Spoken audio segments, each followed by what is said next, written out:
Hello, everybody, and welcome to Labor Day on Church at Home with Rachel. It is the 1st of September. It is that day when lots of children are looking, at least in Canada, looking ahead at going to school. It is the end of a long weekend. It's the end of the summer. It's that day. It is Labor Day. I don't know about you, but Labor Day for me, for a long, long time, was a day of sorrow because the summer's over. My ability to sit and read all day and not be bothered is done. The last long weekend is kaput. But it usually meant also I was about to go back to school. And as much as I love school, there was always a great deal of fear in my heart about who my teacher would be, what things would look like, because I'm not good with not knowing. We talked about that before. But sometimes, it would I would get quite overwhelmed. And going to bed, again, first time back to bed, at early bedtime hours, after a summer of staying up all night, it was tough. And it was anxiety filled, and it was quite fearful. So the other day I was reading in Bear Grylls' Soul Fuel about fear. So I'd like to share this with you. He says, fear is normal. In fact, a lot of the time it's needed. Fear keeps us sharp and is there to heighten our senses for battle. But uncontrolled, it can easily tip over into panic. And when that happens, our courage can evaporate like the morning mist. Psalm 37 is full of great advice. Do not fret, wrote David, not just once or twice, but three times, verses 1, 7, and 8. He tells us to turn to the Lord, to bring him our fears, and to trust in the Lord, verse 3. So the response to fear and worry is to turn and to trust. Instead of letting fear overwhelm us, it can simply become a trigger to turn and to trust. To trust Christ is an active decision.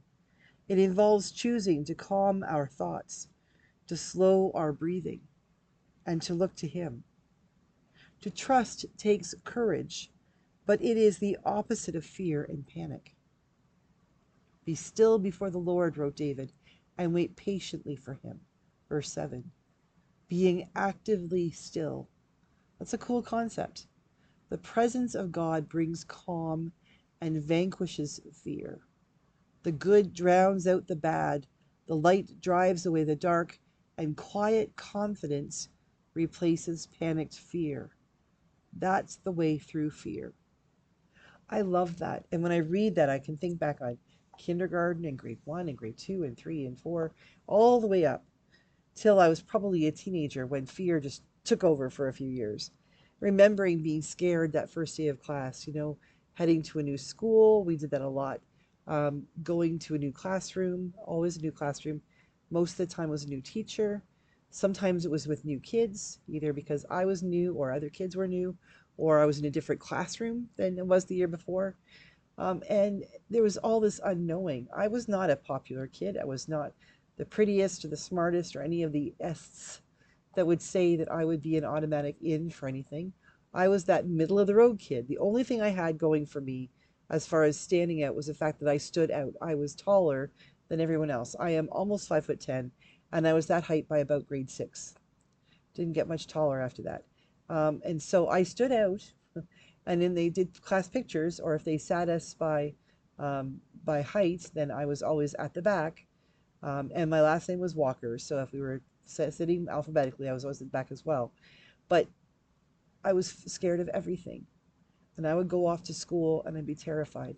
And then by the end of the school day, I wasn't anymore, because I can look back now and realize that God was present, that Jesus was there, the Holy Spirit was moving in the midst of all of the groups I had to talk to, the different classes I went to, all of the experiences I had.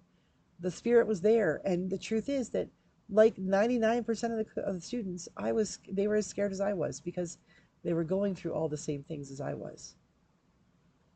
It's okay to be scared. As a matter of fact, as he says early in the devotion, fear is normal and sometimes it's necessary. A little bit of fear is what kept me from darting across busy streets like Edgeworth Drive in St. Thomas when I was going to school. That would have been stupid. It was a busy street. And nowadays we would never let our kids walk on that street. But in 1976 we did. And you know what? Nothing happened because we had a healthy bit of fear. We were aware that, there's things we should do and things we shouldn't do, and we paid attention. But like those um, story tales, like um, Cinderella and Snow White, and all those fairy tales that we heard when we were growing up, some of them were pretty gruesome, but they had truth in them. They had things that were more morality tales and lessons we were to learn that kept us safe. And that little grain of fear that we had, that was planted in us when we read a story or we heard about something, was the very thing that grew. And as we grew older and grew more mature, we were able to recognize that the reason we learned to make these good decisions were because somewhere back there we had a little bit of fear about a bad decision. Fear is not a bad thing. It's what keeps us on our toes. It keeps us from charging into places we shouldn't charge. It keeps us from being rooted to the ground when we need to get out of the way, like seeing a racing car coming at us, get off the road. Fear can be a good thing as long as the fear has legs. It is willing to move. Sometimes it needs to move us, sometimes we need to move it. But as long as fear does not become grounded and rooted in our souls, we're in good shape. I look back now and recognize that while I had a bit of fear to start school, usually by the end of the day and certainly by the end of the week, that and first week when we had all our textbooks and I actually had homework and I had everything to hold, I loved books, hold in my hand and my workbooks and knew what was expected of me, all the things that made me fearful had gone away because now I understood them. Fear itself is not something to be feared. It is something, I think, to be embraced. Because in itself, fear is the instigator to courage. It takes courage to work through our fears.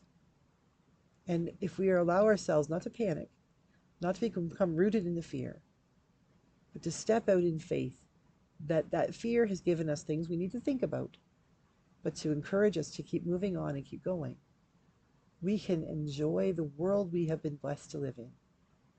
So whatever it is you're facing this week or this year, if you're starting, if Labor Day is the start of a new year for you, which for many people, especially within the school system, it is, allow yourself to acknowledge the fear and then allow yourself to step out in spite of it, or maybe even because of it, and watch how God will change your life. You will have courage. You will have successes. You'll have more fears, but through your fears, you learn. Through your fears, you can help other people to learn. And it's such a great trip when you take it. God bless you. Work through your fear. Don't be grounded by it. Allow it to be what pushes you forward to try a new thing. God bless you. And if tomorrow is the beginning of a new year for you, I am praying for you, and I hope that all of the things that you hope for, all of the things you desire, this will be the year that they manifest themselves in your life, or you manifest them in your life. God bless. Happy New Year. Happy Labor Day. See you again tomorrow for Church at Home with Rachel.